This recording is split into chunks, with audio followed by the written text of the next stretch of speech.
கமல் முதுகெலும்பு இல்லாதவர் என்றும் அவரால் ஒருபோதும் முதல்வராக முடியாது என்றும் பாஜக தேசிய செயலாளர் H. ராஜா தெரிவித்துள்ளார். அவருடன் நமது சேலம் செய்தியாளர் ரியாஸ் நடத்திய கலந்துரையாடலை தற்போது பார்க்கலாம்.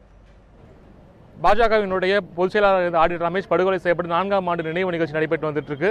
இந்த நிகழ்ச்சியில் தேசிய செயலாளர் H. ராஜா அவர்கள் மலர் தூவி அஞ்சலி செலுத்தியிருக்காங்க. தொடர்ந்து நம்ம நினைச்சிருக்கார். சார் வணக்கம்.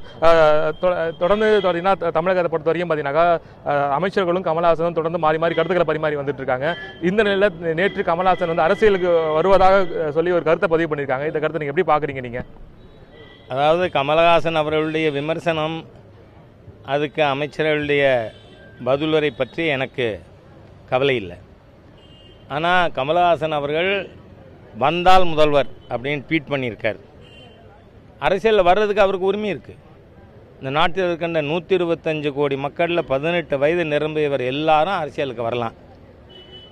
ஆனால் வந்தால் முதல்வருங்கிறார். இவர் முதல்வர் ஆனாலும் என்ன ஆகுங்கிற எண்ணம் எனக்கு வருது. என்றால் முதல்வராக இருக்கிறவர் துணிச்சலானவராக இருக்கணும், பாரபட்சம் இல்லாமல் நடவடிக்கை எடுக்கக்கூடியவராக இருக்கணும். அது ரெண்டும் கமல்ஹாசன்கிட்ட இல்லையே. விஸ்வரூபம் படத்துக்கு இஸ்லாமிய அடிப்படைவாத அமைப்புகள் எதிர்ப்பு தெரிவித்த பொழுது முதுகெலும்பில்லாமல் கோழையாக அழுது அரற்றி நான் இந்த நாட்டை விட்டே வெளியேற வேண்டும் என்று பேசியவர் நாளைக்கு முதல்வராக இருக்கச்ச ஒரு போராட்டம் வந்தால் விட்டுட்டு வெளிநாடு ஓடி போயிடுவாரா இல்லையா? அதனால் இவருக்கு முதல்வருக்கான குவாலிஃபிகேஷன்ஸ் இல்லை. அரசியலுக்கு வரலாம், அது யார் வேணால் வரலாம்.